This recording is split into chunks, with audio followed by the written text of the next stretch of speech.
یەکێک لە مەرجەکان ئیخلاسە بۆ خوای پەروەردگار، سەرڕاستانە بپاڕێتەوە و دوعا بکەیت. ولقد أوحي إليك وإلى الذين من قبلك لئن أشركت ليحبطن عملك ولتكونن من الخاسرين. كوابو چۆن لە یەکێکی ترە پاڕێتەوە. وأن المساجد لله فلا تدعو مع الله أحدا. تۆ لەو مزگەوتەیە دەست بەرز کردوتەوە پاڕێتەوە، لە غەیری خوا مەپارێرەوە، تۆ لە ماڵی ئەوای. خوای پەروەردگار ئەوەندە لێتەوە نزیکە، بۆچی دوعاکان ناکەی، بۆ ناپاڕێتەوە؟ یەکەمین مەرج ئەوەیە کە دڵسۆزانە، سەرڕاستانە، خواویستانە دوعاکە لە خوای پەروەردگار بکە، لەو بپاڕێتەوە. دووهەم پەلە نەکردن لە وەڵامدانەوەی دوعاکە.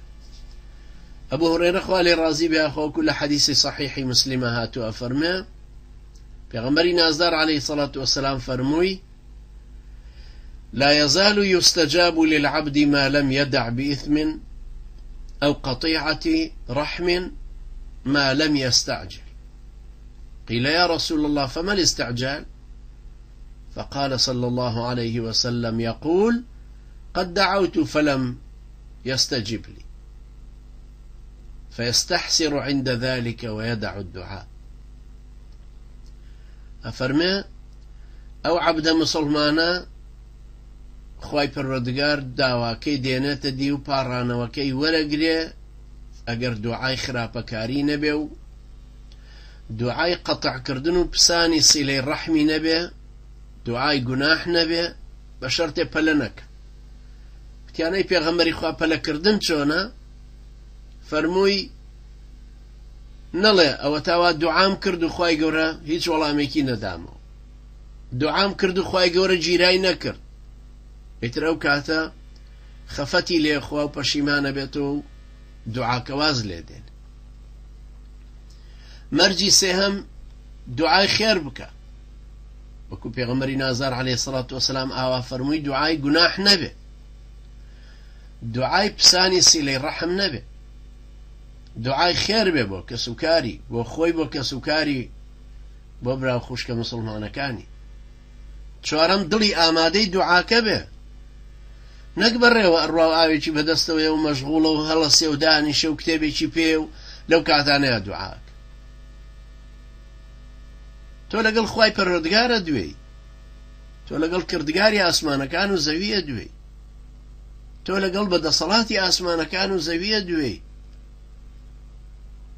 ئەبوو هورێرە خوا لێ ڕازی بێ خوا لە حەدیثی حەسەنی ترمزیە ئەجێڕێتەوە کە پێغەمبەری نازار عەلەیهی سەڵات وەسەلام فەرمووی: ادعوا الله وأنتم موقنون بالإجابة.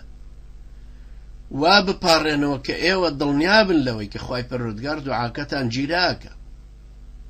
واعلموا أن الله لا يستجيب دعاء من قلب لاهٍ. واعلموا أن الله لا يستجيب واعلموا أن الله لا يستجيب دعاء من قلب لاهٍ. ئەوە بزان کە خوای پەروەردگار دوعای دڵێکی مەشغوڵ و خەریک و بەو شێوەیە قبوڵ ناکە. ئەوەش بزان کە خوای پەروەردگار دوعای دڵێکی مەشغوڵ قبوڵ ناکە. کەوابوو وەختە گەپاڕێینەوە دڵنیابین لەوە کە خوای پەروەردگار دوعاکەمان دێنێتە دی، پەلەشی لێ نەکەین و دڵیشمان مەشغوڵ نەبێ بە غەیری دوعاکە، بەڕاستی بزانین چۆن لێ پاڕێن. پێنجەم مەرج بریتیە لە حەڵاڵێتی خۆراک و خواردنەوە و پۆشاکت، ئەو شوێنەی کە لێژی، چونکە خواردنی حەڵاڵ تەقوا دروست دەکات.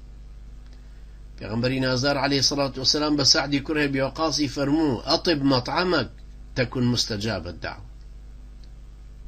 خۆراکت پاک و خاوێن ڕاگرە، حەڵاڵ ڕاگرە، ئەو کاتە دوعاکەت گیرا ئەبێ.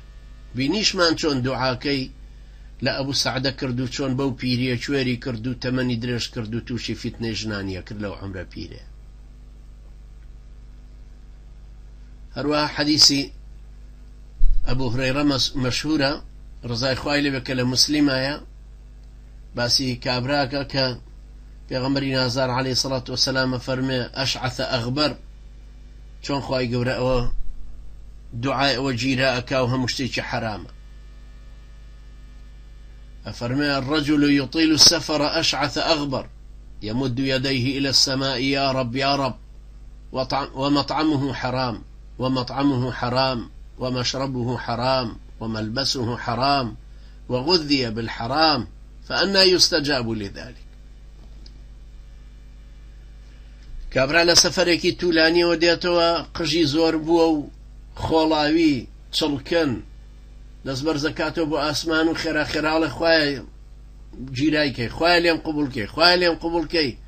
خۆراکەکەی حرامە، خواردنەوەی حرامە، پۆشاکی بەری حرامە، هەموو گیانی بە حرام تەغزیە بووە، خۆراکی وەرگرتووە.